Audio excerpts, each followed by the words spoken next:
Let's go indeed. Welcome to another episode of Success by the Book, where we discuss how to apply biblical principles to your life and business in 30 minutes or less.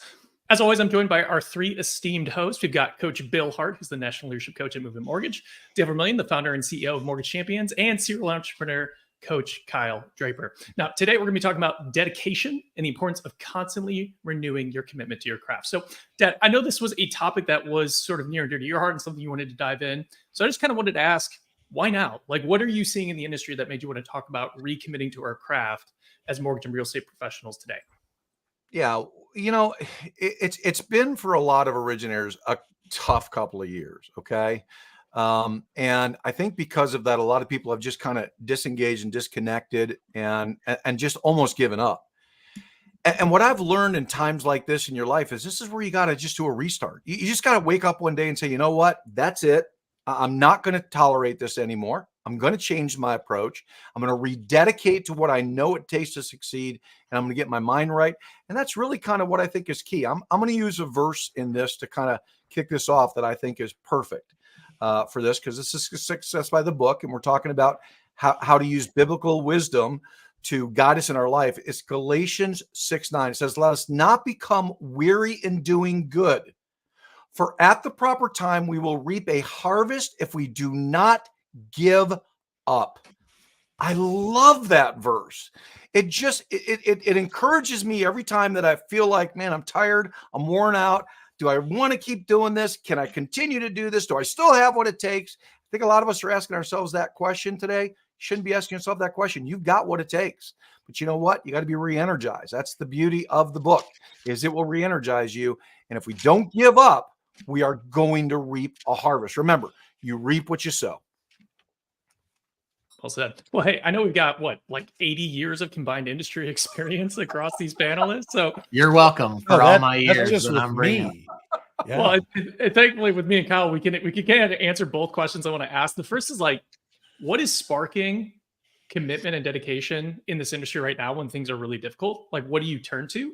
And then secondly, for the guys who've been around the block, like, what have you done? Because you've been through multiple cycles. What have you done throughout those cycles to maintain that motivation and just keep on chugging?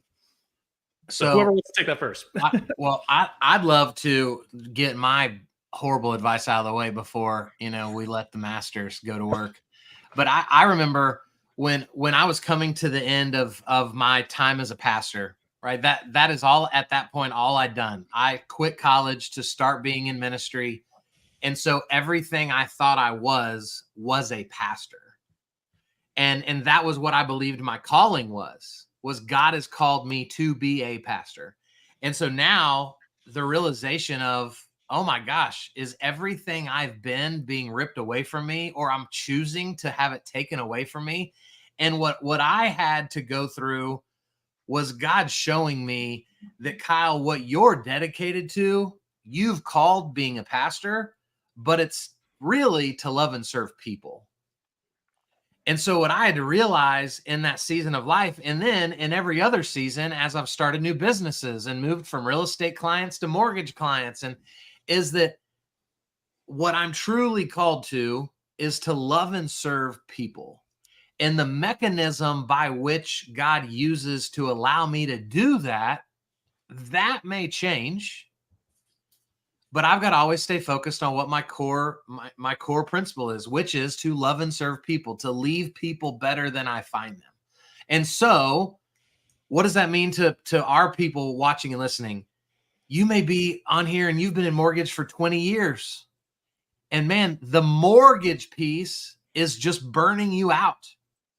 But guess what? There's still men and women and families that need what you have.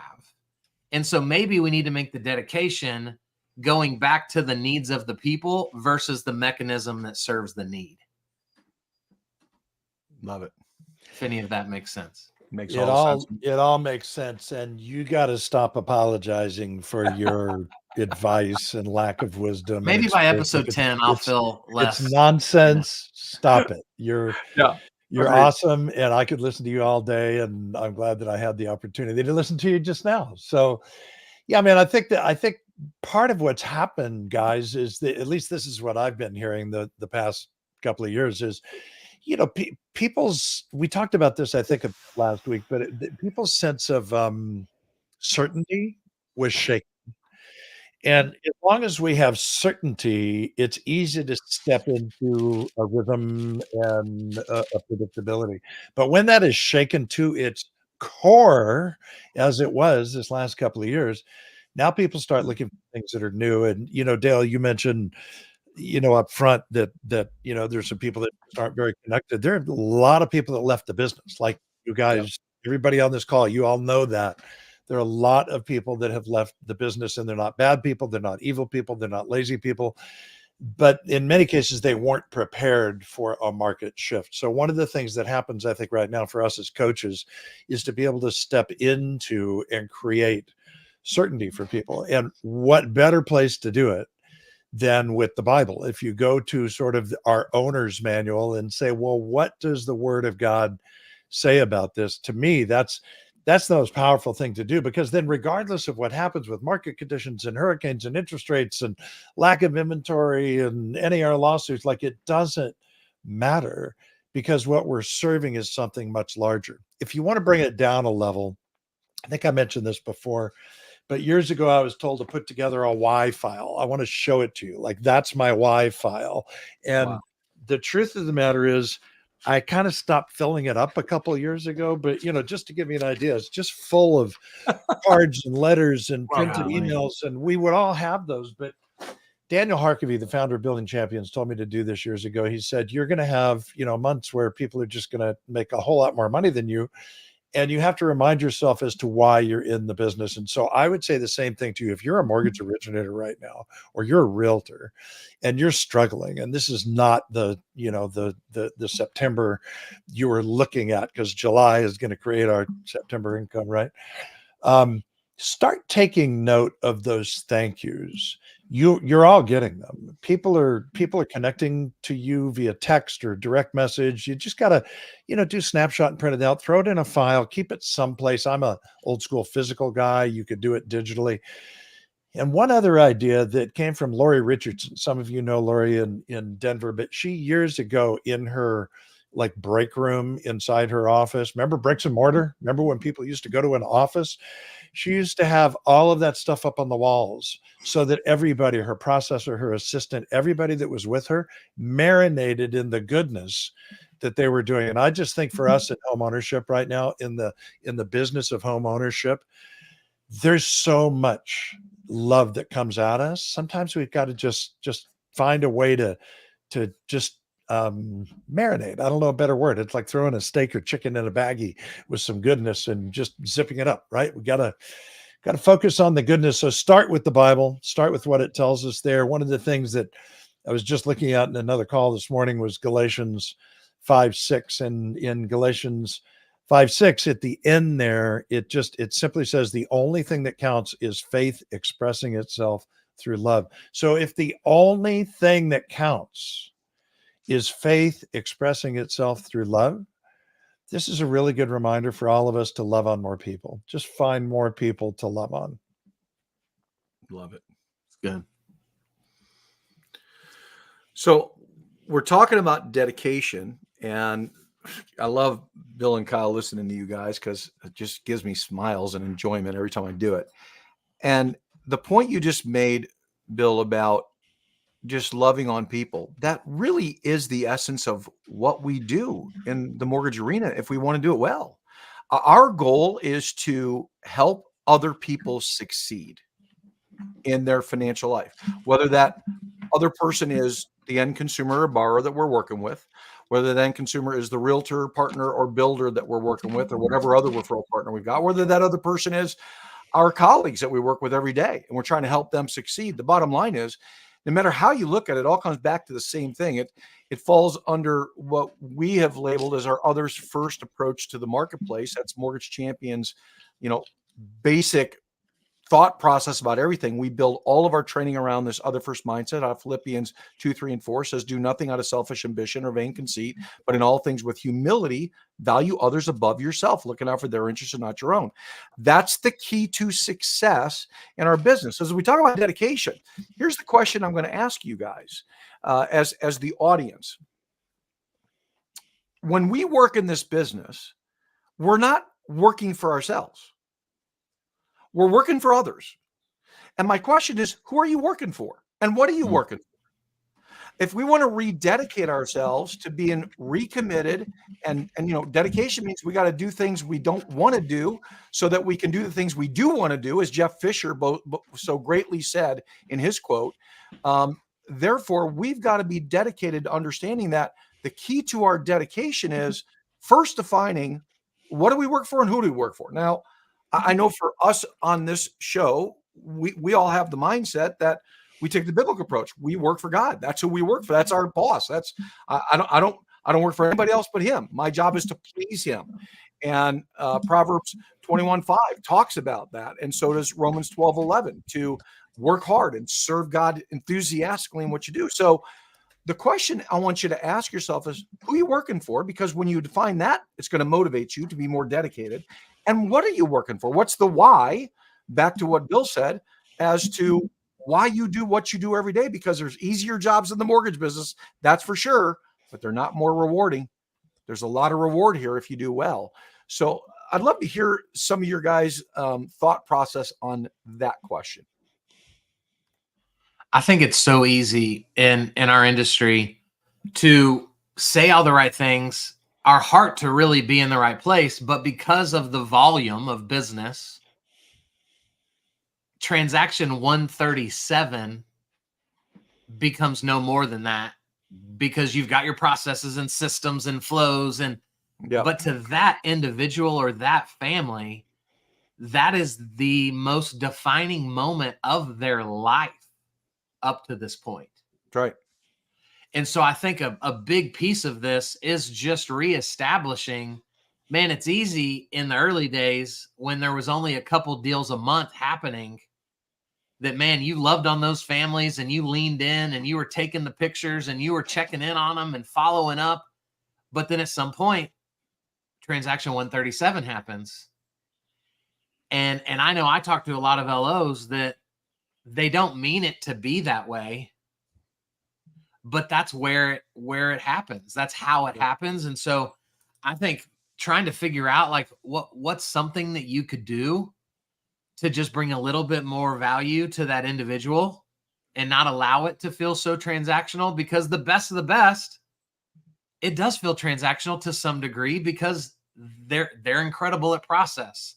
They've worked years to have great systems. And so it's not that those are bad things, but at some point, where do we lose humanity? And it changes that, I think. No, it does, Kyle. I love the idea of client number 137. Like that is such a great challenge.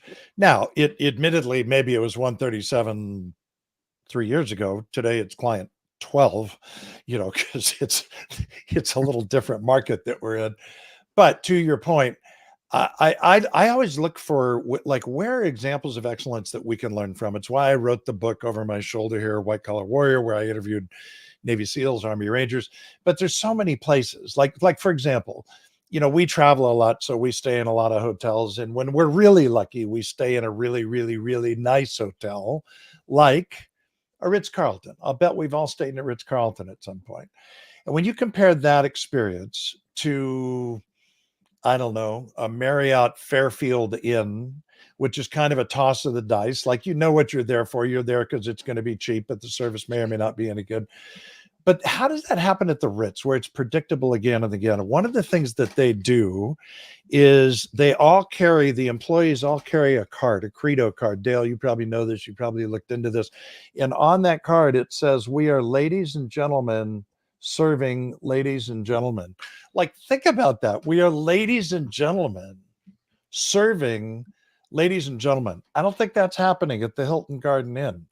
Yeah. And then for the executives that have desks, they have these things on their desks. It's this cool little pyramid that has all of their values, the credo, everything that they value. So why do I tell you this? I've had clients over the years, I tell them that story and then I challenge them. How do you summarize you at your best, when you show up the best way possible with clients, when you're getting 5-star reviews, people are thanking you, they're sending you referrals. What did that look like? How do we package that up and then create that deliverable, that experience every single time? So I would just challenge you to do this exercise. Start with the question of, when we're at our best, what do we look like? And then how do I memorialize it so that I'm reminded of it? You could do it on a rock. I've got things like this on my desk. You guys know it. You just need an anchor to bring you back to, why do I do this every day on my worst day? How am I reminded to show up the best? Love it. So good. So let me get tactical here for a minute, if I can, because I know that, everything that you guys are sharing is so powerful from a intellectual, emotional, psychological vantage point. Then there's the tactical side. Back to Kyle's point of, customer 137, I've gotten completely transactional because that's what happens in this business. So I think when we talk about the word dedication and commitment, I think sometimes people confuse the word dedication. I think when they hear dedication, what they think about is more hours, longer hours, work longer, work more. That's not at all what dedication is. Dedication is work right. It's work better. I think if we're going to succeed and be dedicated to something, we have to be dedicated to something that is reasonably attainable within our life, where we still can enjoy what we do. You're not going to be dedicated to something you don't love. That's all there is to it. So let's think about some of the things that we're dedicated to. I'm going to share a quick story here. So I just last month got a chance to interview a young man who's a loan originator in today's marketplace, 27-year-old kid, 3 years in the business, and he's closing 50 loans a month. He's going to close 60 this month. Wow. Now, he's a distributor retail guy. He's no different than any of the rest of us, puts his pants on one leg at a time. When I asked him the question, how do you do it? His answers were so simple. He said, number one, treat everybody like family. That's number one. Number two, just be kind to people. Number three, get out and meet people. Just talk to everybody you can. Don't let distance determine your success. He gave a story of how he called a realtor that was 3 hours away and said, you know what? I know you're doing a lot of business. I'd love to work with you. I'm willing to come out. I want to show you how I believe I can match any lender you're working with right now and bring things you don't have. He said, well, aren't you 3 hours away? He said, yes. He said, you drive 3 hours to see me? He said, I'll be there tomorrow morning. And he was there the next morning. And he met with 20 realtors when he did it. And he instantly picked up 7 more loans out of that. He went online on YouTube and found an investor who's a national investor who has thousands of people following him that are buying his program. And he called him up, said, I'm a lender out in Arkansas. You're in California, but I think you should come to Arkansas to do these things. I'll be your lender for it. He's getting 20 loans a month from that guy right now from one call. These are examples of dedication. He was dedicated to pick up the phone, to go out and meet with people, to love on his community, to love on customers. And when you ask him the question, what does it take to succeed? He said, it's not rocket science. You just got to be out there. You got to be committed every day to be the smartest person in the transaction and to just love on the people you work with, just like Bill talked about. It's a great example. We So have, good. of course, people tuning in. And I just wanted to post a comment that we got from Stacy that kind of summed up what you guys have been talking about. Dedication is simply translated as being predictable and present, providing excellent service. And when we do that, what we provide is peace of mind. Absolutely loves your advice that you guys are giving this morning. We've got a couple of minutes left before we want to do final reactions and takeaways. So I wanted to kind of pivot the conversation because we talked a lot about what does it take as an individual to sort of relight the fire day after day, month after month, year after year. What does that look like if you're in a leadership role and you're trying to do that, not just for yourself, but for other people as well? So whoever wants to take that. Oh, good question.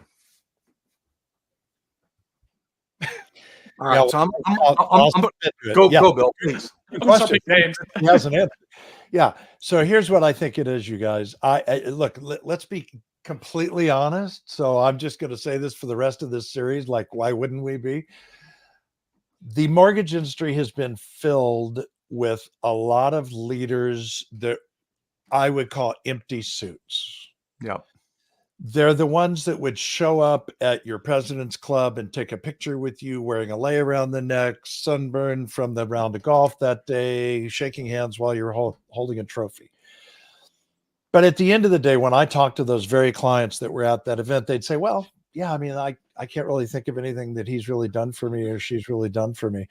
Well, those people are gone because there's a whole strata of management that has been, just vaporized.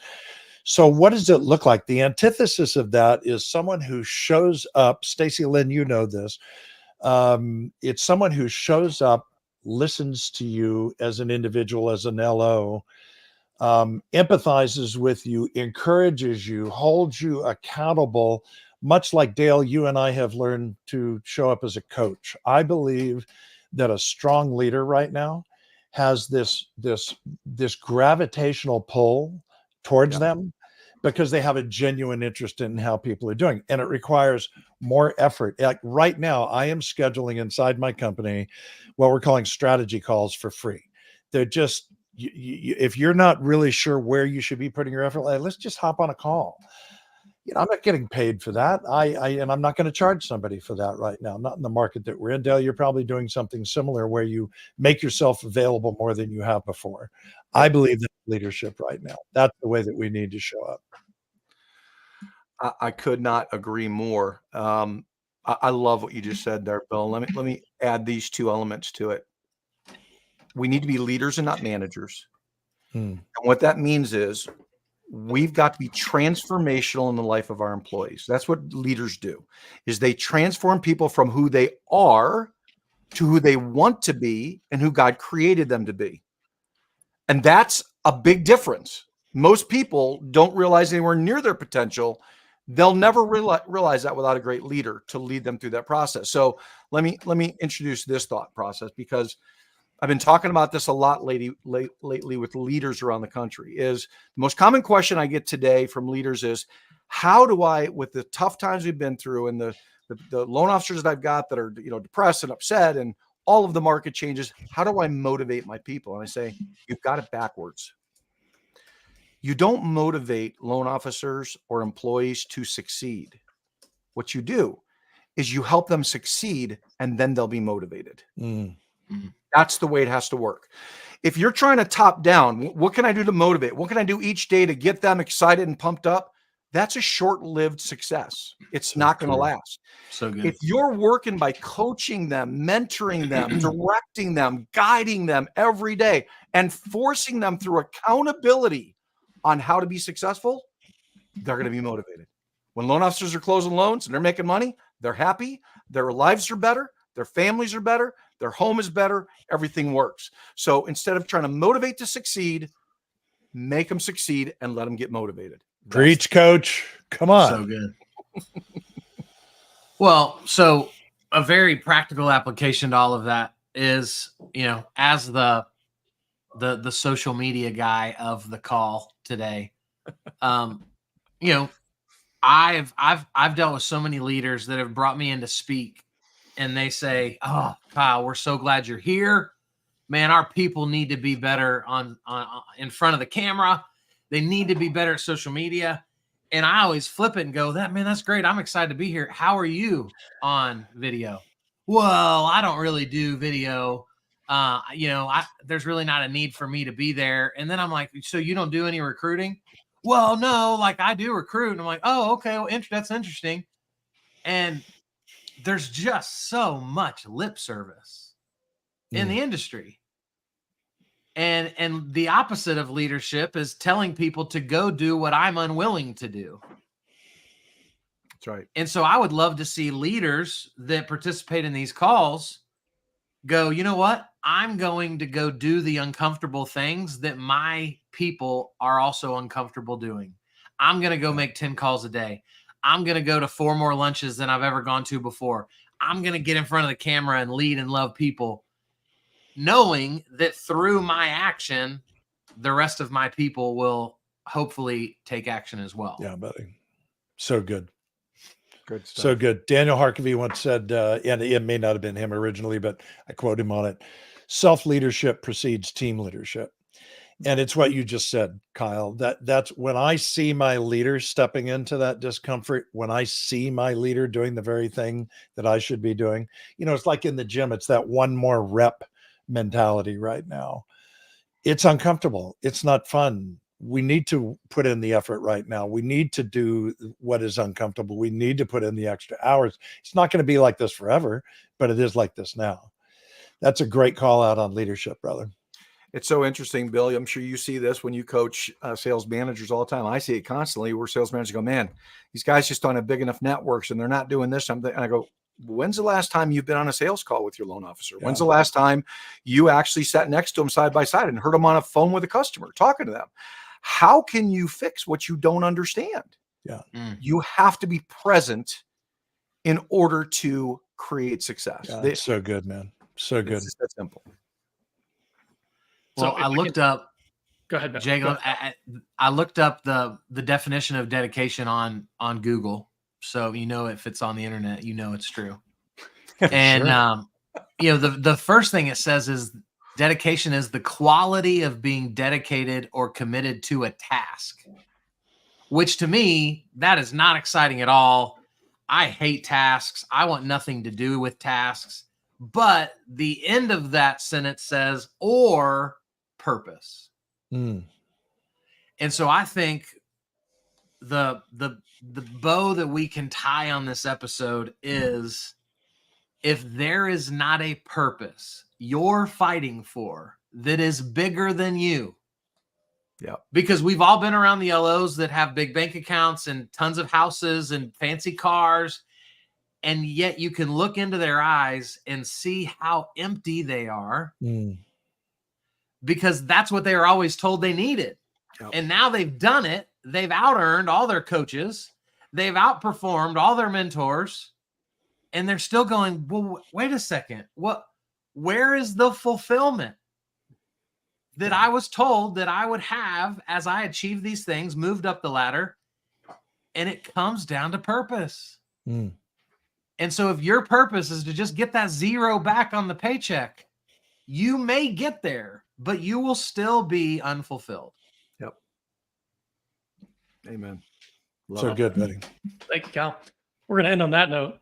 Not sure there's a higher note we could end on. So again, thank you everyone for being here, for following, sharing, liking, engaging. We appreciate you all. If you don't know already, you can follow us on all of the socials: Facebook, LinkedIn, YouTube, Twitter, Instagram, you name it. So go ahead and make your way over to YouTube if you haven't already and subscribe there. That's where we post the replays, the shorts, the highlights, all the rest of it. But thank you again for being here. Of course, you can listen online anytime, wherever you get your podcast. We'll be back next Monday, as always. And we're going to be streaming live at 8 a.m. Pacific, 10 a.m. Central, 11 a.m. Eastern. And next week, we're going to be talking about selflessness. How do you build trust? By putting others first. So Kyle, Bill, Dale, thank you all again for your wisdom. And we will see you all next week. Thank you, guys. Thank you. Thanks, We love guys. all you guys. Love all three of you guys. Great job. Likewise. See you guys. God bless.